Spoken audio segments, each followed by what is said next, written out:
एक बूढ़े भिखारी की अनोखी कहानी। हर दिन एक भिखारी दरवाजे के पास आकर भीख मांगता था और घर का मालिक हमेशा घर के बाहर आते ही उसे देखकर फिर जाया करता। कई बार उसे गालियां भी बकता। वो कहता, तू जिंदा ही क्यों है? पूरी जिंदगी ऐसे ही भीख मांगेगा क्या? धरती का बोझ क्यों बना बैठा है? और कभी कभी उस भिखारी को गुस्से में वह धक्का भी मार दिया करता था। इतना कुछ हो जाने के बाद भी वो भिखारी सिर्फ इतना ही कहता, भगवान तुम्हारे पापों को माफ़ करे। एक बार सेठ को धंधे में बड़ा नुकसान हुआ। सेठ बहुत परेशान था। तभी उसके दरवाजे पर वो भिखारी फिर वापस आया। गुस्से में अपना आपा खोते हुए सेठ ने उस भिखारी को पत्थर दे मारा। पत्थर लगने के कारण भिखारी का सर फूट गया और उसके सर से खून बहने लगा। फिर भी दर्द से कराहते हुए उसने यही कहा, भगवान तुम्हारे पापों को माफ़ करे। भिखारी के ऐसा कहने से सेठ सोच में पड़ गए। भिखारी को पत्थर मारा, फिर भी उसने मेरे लिए प्रार्थना की। सेठ का गुस्सा शांत हुआ। भिखारी का रहस्य जानने के लिए सेठ ने भिखारी का पीछा करना शुरू कर दिया।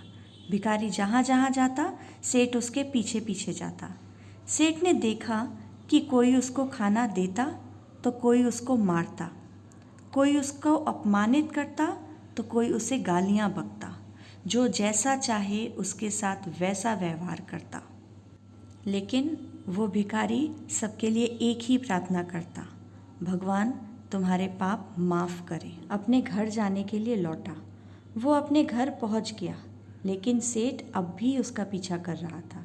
एक पुरानी टूटी हुई खटिया पर एक बूढ़ी औरत लेटी हुई थी। वो देखने में बहुत बीमार और कमज़ोर नज़र आ रही थी और वो भिखारी की पत्नी थी। वो एक पुरानी टूटी हुई खाट पर लेटी हुई थी और अपने पति को आता देखकर खाट से खड़ी हो गई। पत्नी ने अपने पति के भीख वाले कटोरे में देखा। उसमें सिर्फ आधी बासी रोटी थी। उसे देखकर वह बोली, आज बस इतना ही मिला और आपके सिर से खून निकल रहा है, ये चोट कैसे लगी? बूढ़ा भिखारी बोला, आज बस इतना ही मिला, किसी ने कुछ दिया ही नहीं। सबने सिर्फ गालियाँ दी और एक ने तो पत्थर भी फेंका, इसीलिए मेरा सर फट गया। एक गहरी ठंडी सांस लेकर बूढ़ा भिखारी फिर से बोला, यह मेरे ही पापों का फल है। तुम्हें याद है कुछ सालों पहले हम कितने अमीर थे? क्या कुछ नहीं था हमारे पास? हमारे पास हर चीज़ ज़रूरत से ज़्यादा थी, लेकिन हमने कभी दान नहीं किया। और उससे भी बुरा हमने उस अंधे भिखारी के साथ किया जो हमारे द्वार पर भीख मांगने आया करता था।